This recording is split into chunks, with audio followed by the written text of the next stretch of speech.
తెలంగాణ రాజకీయాల్లో BRS MLC కవిత సంచలనం సృష్టించారు. పార్టీలో జరుగుతున్న పరిణామాలపై మై డియర్ డాడీ అంటూ పార్టీ అధినేత మాజీ సీఎం కేసీఆర్ కు 6 పేజీల లేఖ రాశారు. పార్టీ లీడర్స్ కు యాక్సెస్ ఇవ్వడం లేదంటూ కవిత ఆరోపణ చేశారు. బీజేపీతో పొత్తుపై కూడా సిల్వర్ జూబీ సభలో క్లారిటీ ఇవ్వలేదని ప్రశ్నించారు. పాజిటివ్, నెగిటివ్ ఫీడ్బ్యాక్ అంటూ వివరంగా లేఖలో పేర్కొన్నారు.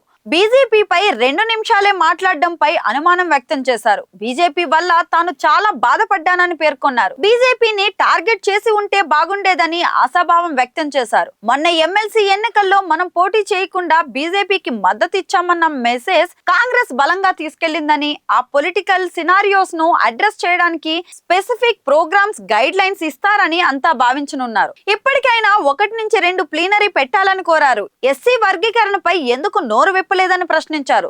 తెలంగాణ తల్లి విగ్రహం మార్పు, తెలంగాణ గీతం మోటివేట్ చేస్తారని ఎదురు చూస్తున్నారు. ఓవరాల్ గా ఇంకొంచెం పంచ్ ఎక్స్పెక్ట్ చేశారు. పార్టీ లీడర్స్ కి యాక్సెస్ ఇవ్వడం లేదని ఆవేదన వ్యక్తం చేశారు. పాత ఇన్ఛార్జీలకే లోకల్ బాడీ బీఫామ్ ఇస్తారా?